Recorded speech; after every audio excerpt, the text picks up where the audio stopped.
De retour dans l'Africa Newsroom, nos éditorialistes Samuel Gembok, Alfred Chango et Jean-Marie Bitomo sont toujours avec nous. La situation reste tendue au Burundi. Les vagues d'arrestation de jeunes se sont multipliées depuis ce mardi dans la province de Gitega et Makamba. Plus de 150 jeunes ont été arrêtés et ce jeudi à Karuzi, au nord du pays, 210 jeunes à bord de minibus ont été interceptés. L'État craint en effet une formation de guérilla et la police multiplie les fouilles et les perquisitions dans les quartiers qui ont manifesté contre le troisième mandat du président Pierre Nkurunziza. On fait le point sur la situation actuelle au Burundi avec ce sujet de Lizelsi Akizimana. Regain de tension au Burundi. Depuis mardi 15 septembre 2015, des jeunes sont arrêtés en masse. À Gitega au centre du pays et à Makamba au sud, on parle d'une arrestation de plus de 150 jeunes entre mardi et mercredi, mais aussi de 210 jeunes à bord de 10 minibus ce jeudi 17 septembre à Karuzi au nord du pays. Le fait est que l'État sent qu'il y a une vague de gens qui vont peut-être rallier ce qu'ils considèrent comme les anciens putschistes ou les futurs belligérants militaires, donc une guérilla qui serait en train de se mettre en place dans le pays. Donc tous les jeunes sont considérés comme pouvant être contre l'État, et donc pour des raisons, comme ils disent dans l'enquête, on arrête qui que ce soit dans la rue. Hier, on a eu au moins 200 personnes qui ont été arrêtées, on ne sait pas combien vont être relâchées. À côté de ça, la peur des gens, c'est que certaines personnes qui sont arrêtées ne reviennent pas. Ou elles disparaissent, ou elles se font emprisonner. On les retrouve mortes le matin. Donc nous sommes dans une impasse où l'État veut faire croire à une situation maîtrisée, mais où la réalité démontre que ça ne va pas. Ces arrestations se sont également déroulées au centre-ville de Bujumbura dans la journée de mercredi 7 septembre. La police a également mené des fouilles-perquisitions ce jeudi dans les quartiers qui ont manifesté contre le troisième mandat du président Pierre Nkurunziza. Ce sont des fouilles-perquisitions qui se déroulent pas seulement à Mutakura, mais également à Musaga, Nyakabiga et Bwiza, également à l'intérieur du pays comme dans Bujumbura rural. Et ce sont des perquisitions qui visent à rechercher toutes les personnes ou les objets susceptibles de perturber la sécurité. Et ce sont des opérations de police de routine.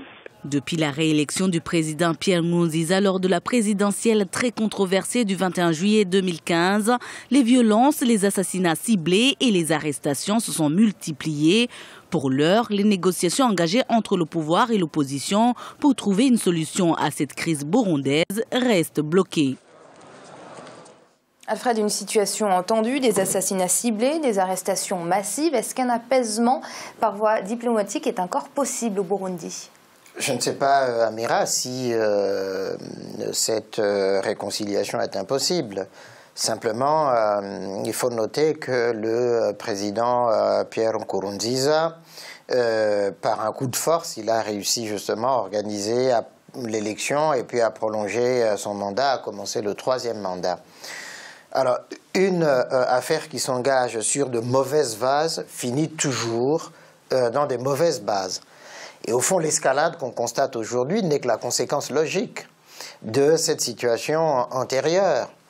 Et que donc, aujourd'hui, Pierre Nkurunziza ne sait pas comment se sortir justement de ce piège-là. Ce n'est pas la répression qui va empêcher les Burundais de manifester, de continuer à manifester. C'est, au fond, par soit une attitude d'ouverture complète du président, puisqu'il a été réélu, il est là pour 5 ans, par l'acceptation d'autres conditions qui ont été posées par l'opposition, soit il s'entête dans sa logique justement de répression pour s'imposer, et Denis Sassou Nguesso a été un peu farfelu de l'inviter à l'ouverture des Jeux panafricains, pour le légitimer en quelque sorte, étant donné que lui-même aussi il est un peu dans la même situation de vouloir prolonger son mandat. Donc je ne sais pas où va vraiment le Burundi aujourd'hui. Personne ne peut nous dire si ça ne va pas exploser, si les putschistes qui ont réussi à sortir du pays ne vont pas revenir autrement. Mais en tout cas, c'est une affaire à suivre. Oui, Samuel, une affaire à suivre. On a l'impression que Pierre Nkurunziza va continuer sa stratégie jusqu'au boutiste, de même que les opposants, son troisième mandat. On a du mal à entrevoir la lumière au bout du tunnel, j'ai envie de dire. Oui, le processus de reprise du dialogue au Burundi semble bloqué. Bloqué parce que Premièrement, la médiation ougandaise a été suspendue. Deuxièmement, la région ne dispose pas de suffisamment de leviers pour ramener les différentes parties sur la table des négociations.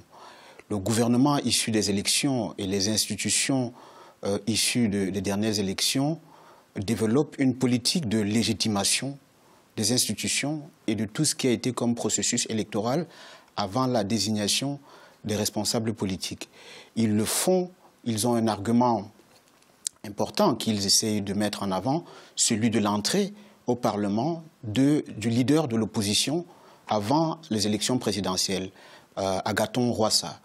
Ce dernier est rentré avec ses 21 députés sur une centaine au Parlement. Et sur le plan constitutionnel, il avait droit à un certain nombre de ses fidèles au gouvernement. Et donc, certains de ces fidèles, environ 5, font partie de l'actuel gouvernement. Donc, le processus est bloqué parce que, non seulement au niveau de la région, Alfred a évoqué un aspect qui n'est pas loin de ce que je voudrais dire en parlant de Sassou Nguesso.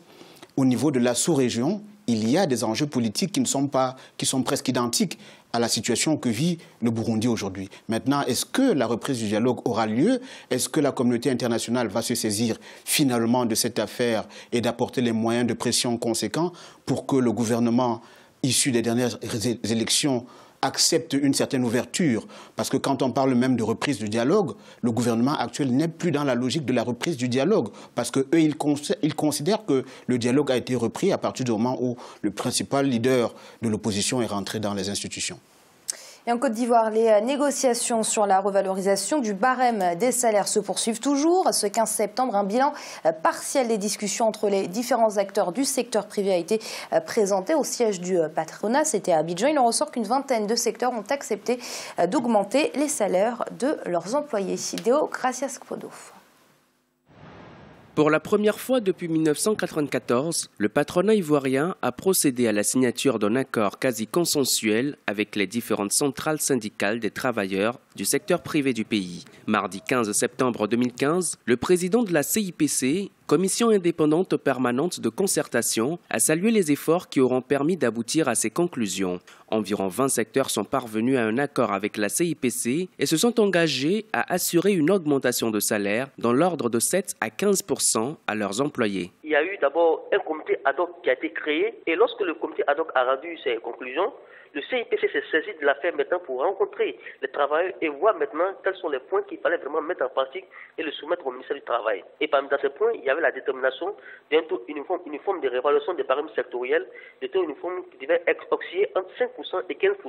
Ça concernait plusieurs secteurs d'activité. Et dans ces secteurs-là, il y a seulement 20 secteurs qui ont donné leur accord pour ces recommandations. Il y a le secteur de la banque, il y a l'assurance, agriculture, élevage forestier, Arras, la production agricole. Les discussions sur cette revalorisation du barème des salaires ont démarré en mars 2010 par les travaux d'un comité ad hoc de la Commission indépendante permanente de concertation. Il revient désormais au gouvernement de prendre un arrêté d'extension du nouveau barème et ensuite de veiller à la mise en œuvre. Le CIPC, qui est le Conseil indépendant permanent de concertation, va d'abord soumettre ses conclusions au ministère du Travail, et maintenant c'est au ministère de prendre un arrêté vraiment pour mettre ça en pratique. Et c'est ce qui a été décidé suite à leur rencontre entre le patronat, les centrales syndicales et les travailleurs. Ils sont tombés d'accord sur cette révalorisation. Maintenant, il suffit seulement de transmettre ça au ministère du Travail pour que ça soit vraiment effectif.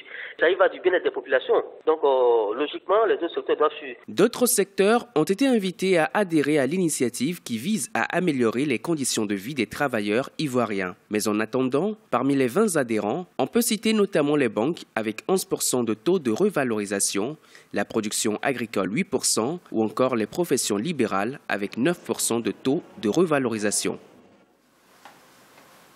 Jean-Marie, on assiste souvent à des conflits ouverts entre patronat et centrales syndicales. En Côte d'Ivoire, on a la commission indépendante permanente de concertation qui regroupe des représentants du patronat et des centrales syndicales. Un instrument qui manifestement porte ses fruits. Vous savez, dans le monde du travail, Amira, il est toujours au stade de bonne loi qu'on est les travailleurs et des salariés qui s'assoient régulièrement pour pouvoir faire une évaluation en fonction de la croissance économique.